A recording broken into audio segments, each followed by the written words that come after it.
In this video, we want to talk about how you can construct the equation of a quadratic function if you know a couple bits of information. So with a linear function, if you know a slope and a point, then you can always come up with the equation of a linear function.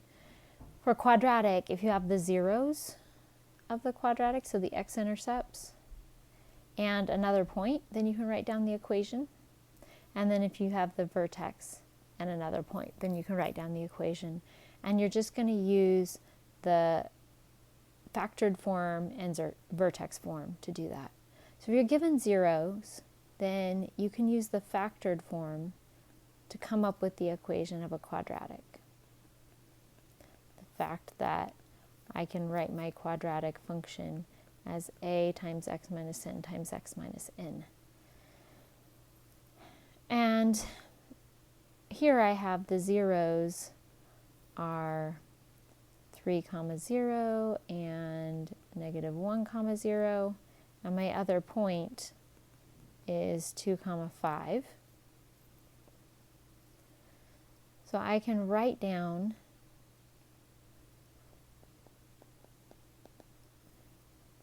using my zeros. One of my zeros is 3, so x minus 3 is one of my factors. My other 0 is negative 1, so x minus negative 1, or x plus 1 is my other factor. Then once I have everything but a, I just plug in a point. So I plug in my other point.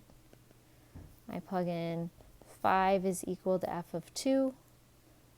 And if I plug in 2 for x, I get a times 2 minus 3 times 2 plus 1, or a times negative 1 times 3, or negative 3a, which means my output 5 is equal to negative 3a, which means a is equal to negative 5/3. And so my factored form of my equation is f of x equals negative 5/3 x minus 3 x plus 1. Of course, if I wanted to see this in standard form, I would just FOIL. So x times x is x squared, negative 3 times x is minus 3x, 1 times x is plus x, and negative 3 times 1 is minus 3, or negative 5/3 x minus 2x minus 3, and if I multiply out, I get negative 5/3. Sorry, x times x is x squared. Hopefully I said that, but if I didn't, my x times x is x squared. Negative 5/3 x squared plus 10/3 x plus 5 is this parabola in standard form. And I just started with my zeros and a point. Similarly, if I'm given a vertex and another point, I can use vertex form. F of x is a times x minus h squared plus k. In this case, my vertex is negative 3, 1, and my point is my y-intercept, which is when x is 0 and my output is 10. And then I can just write down, using my vertex is negative 3, so it's minus negative 3, or x plus 3 squared. And my output of my vertex is 1, so my k is 1. Remember, your vertex is hk. And then I can plug in my point again to figure out what a must be. Notice in the previous example, my parabola opened down, and I expect my a to be negative. In this example, my parabola opens up, so I expect my a to be positive. So I plug in my point.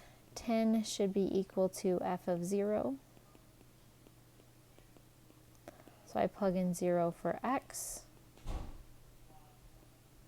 And I get 3 squared times a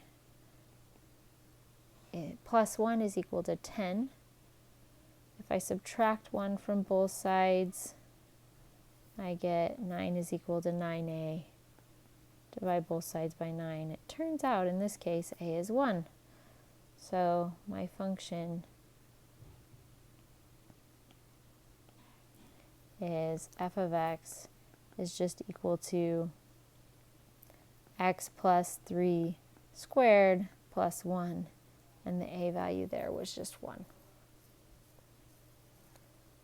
So I can write down a factored form of an equation or a vertex form of an equation, both of which I could then FOIL out to get to standard form as long as I have my zeros in a point or my vertex in a point.